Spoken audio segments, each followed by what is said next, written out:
तो आज की जो कहानी है ना, ये कहानी एक हॉस्टल की है। हॉस्टल स्टोरीज तो हमने काफ़ी सुने हैं, रैगिंग, फाइट्स, रूममेट्स। पर आज की जो कहानी है ना, वो काफ़ी डरावनी होने वाली है। तो शुरू करते हैं कहानी को। ये बात है 2019 की।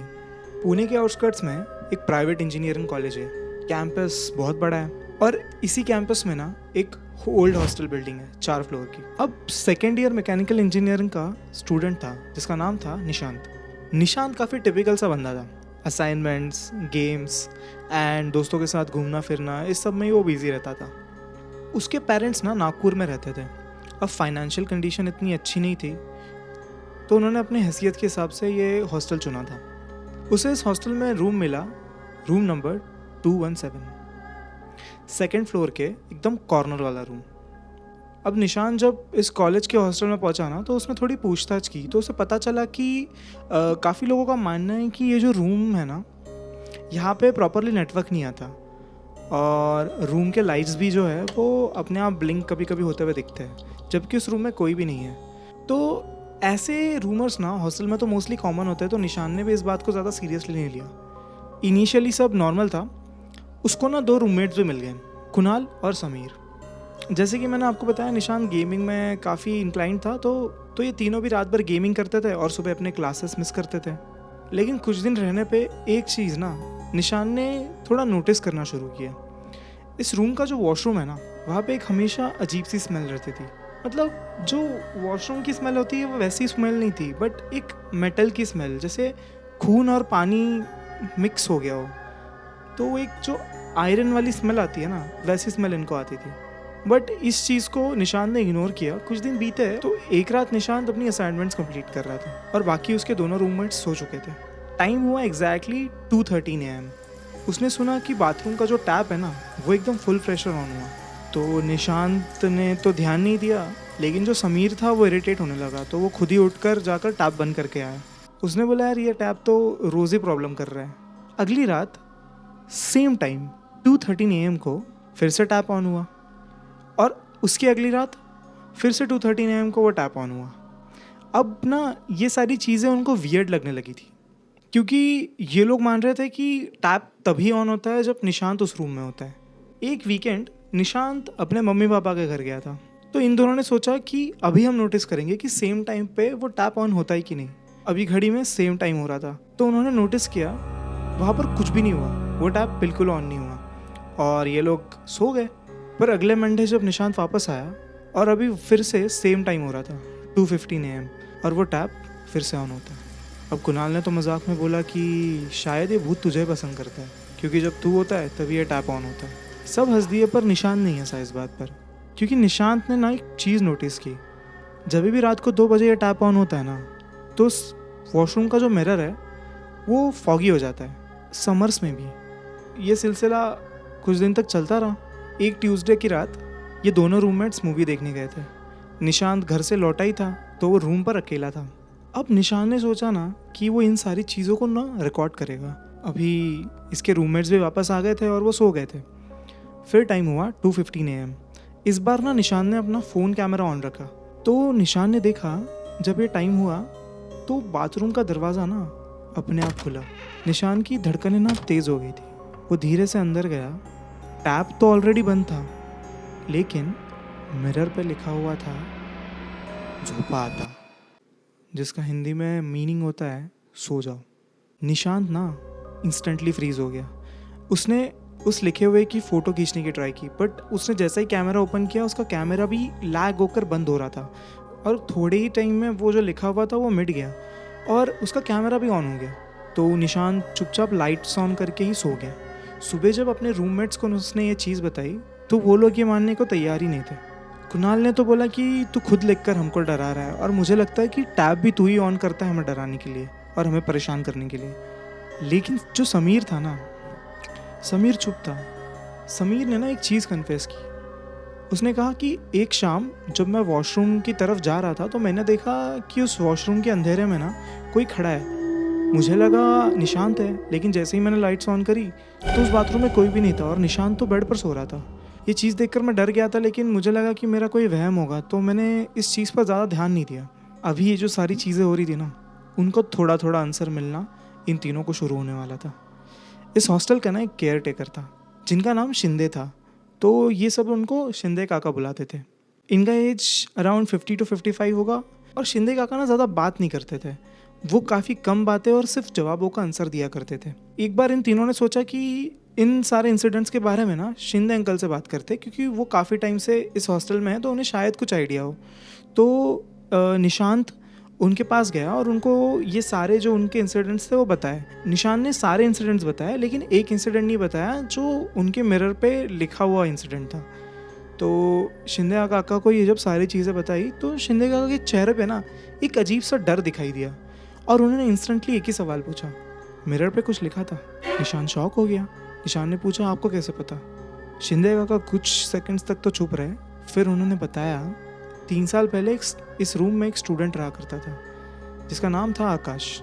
आकाश काफ़ी शांत सा लड़का था और वो टॉपर था। वो ज़्यादा किसी से बात भी नहीं करता था, वो अपने आप में ही रहा करता था। उसके जो रूममेट्स थे ना वो बोला करते थे कि आकाश ना जब बाथरूम जाता है रात में वो अपने आप से ही बातें करता रहता है, और वो भी धीरे धीरे नहीं, बहुत ज़ोर ज़ोर से बातें करता है, जैसे उसके साथ अंदर कोई हो। उन्हें लगा कि शायद आकाश अपने बाथरूम में किसी से फ़ोन पे बात करता होगा, लेकिन काफ़ी दिन के बाद उन्होंने जब उसकी बातें सुनने की कोशिश की ना तो उन्होंने सुना कि बाथरूम में सिर्फ आकाश की आवाज़ नहीं आ रही थी, किसी और की भी आवाज़ आ रही थी, और वो उसे विस्पर्स में जवाब दिया करता था। और कुछ वीक्स के बाद आकाश की बॉडी उस बाथरूम से मिली। ही कमिटेड सुसाइड। अब पुलिस ने तो ये केस क्लोज कर दिया, लेकिन डेथ के पहले आकाश ने ना हॉस्टल ऑफिस में एक कंप्लेंट की थी। उसमें आकाश ने कहा कि उसको बाथरूम में ना कुछ परछाइयाँ और कुछ आवाज़ें सुनाई देती है जो उसे रात भर सोने नहीं देती। अब ये सब सुन के ना निशांत जेन्युइनली डिस्टर्ब रहने लग गया था। उसने सोचा ना कि वो इन सारी चीज़ों का एक प्रूफ्स कलेक्ट करेगा, तो वो अपना फ़ोन बाथरूम के बाहर रखकर रिकॉर्डिंग्स ऑन करके छोड़ दिया करता था। एक रात उसने डिसाइड किया ये सेम चीज़ वो करेगा, और उसने फ़ोन अपने बाथरूम के बाहर रख दिया। टाइम हुआ 2:13 AM। बाथरूम का टैप ऑन हुआ। उसे फुटस्टेप्स सुनाई देते हैं, ऐसे जैसे कोई गीले पैरों से चल रहा हो। वो फुटस्टेप्स बाथरूम के अंदर जाते हैं और फिर उसे 3 नॉक्स सुनाई देते हैं, और फिर विस्परिंग्स। निशान की हिम्मत नहीं हो रही थी बाथरूम के अंदर जाने की, और उसके जो रूममेट्स हैं ना वो भी इतनी गहरी नींद में चले गए थे। निशान उनको हिला हिला कर उठाने की कोशिश कर रहा था, बट वो बिल्कुल भी उठ नहीं रहे थे। और वो जो नॉक्स थे ना वो एकदम लाउड होते गए, और फिर उसको आवाज़ सुनाई देती है निशांत। उसका खून सूख गया, क्योंकि ये जो आवाज़ थी ना वो उसकी खुद की थी, और ऐसा लग रहा था उस वॉशरूम से कोई उसकी आवाज़ इमिटेट करने की कोशिश कर रहा है। अगली सुबह निशान ने ये रिकॉर्डिंग्स वापस प्ले की। स्टार्टिंग नॉर्मल थी, फिर टैप की आवाज़ सुनाई देती है, नॉक्स सुनाई देते हैं, और फुटस्टेप्स भी सुनाई देते हैं। पर 2:16 AM को एक विस्परिंग ना क्लियरली सुनाई देती है। वो सुनते हैं, आकाश जो पाता, मतलब आकाश अब सो जाओ। ये सब सुन के ना तीनों भी साइलेंट हो गए थे। कुणाल ने पूछा ये आकाश कौन है? तभी समीर का जो फेस है ना वो पेल पड़ गया। उसने स्लोली कन्फेस किया कि वो झूठ बोल रहा था। वो फर्स्ट ईयर में भी इसी हॉस्टल में था। वो फर्स्ट ईयर फेल हो चुका था, और वो चाहता नहीं था कि कोई भी उसका इस चीज़ से मजाक उड़ाए। और वो आकाश को पर्सनली जानता था, और आकाश की जब मौत हुई तो समीर वहीं पर मौजूद था। वो बताता है कि आकाश ना बाथरूम की तरफ काफ़ी टाइम तक देख रहा था, जैसे अंदर कोई खड़ा हो, और वो उसे देखकर काफ़ी डर रहा था। फिर आकाश ने एक लाइन बोली, आज त्याला कोणतरी दुसरं पाहिजे, मतलब आज वो किसी और को चाहता है, और डायरेक्टली समीर की तरफ देखने लगा। और अगली सुबह आकाश की मौत हो चुकी थी। But this is not the end. ये कहानी ना और भी इंटरेस्टिंग होने वाली है, तो आप ये कहानी पूरी सुनिए। अब उस रात निशांत को ना एक रैंडम नंबर से व्हाट्सएप इमेज आती है। वो देखता है तो उस इमेज में ना एक कॉरिडोर का फ़ोटो दिखता है, ब्लैक एंड वाइट, जैसे कोई CCTV का फ़ोटो। और उस फोटो में एक काला साया दिखता है जो इनके रूम के एग्जैक्ट बाहर खड़ा है। और जब उस मैसेज पे वो रिप्लाई करता है तो उसे पता चलता है कि ये तो शिंदे काका है, और वो बताते हैं कि बेटा भैया सिक्योरिटी रूम से फ़ोटो भेजा है मैंने, तुम्हारे रूम के बाहर कोई खड़ा है तो रूम मत ओपन करना। ये चीज़ वो अपने तीनों रूममेट्स को बताता है और फिर उस रूम में ना वापस नॉकिंग शुरू होती है, जैसे कोई अंदर आना चाहता है। लेकिन ये पूरी रात तक एक कोने में बैठे रहते हैं, लेकिन वो डोर ओपन नहीं करते। अब अगली सुबह होती है। ये तीनों भी ना बहुत डर गए थे और ये मिड सेमेस्टर अपना रूम भी नहीं छोड़ सकते थे, तो उनके पास कोई और ऑप्शन था भी नहीं।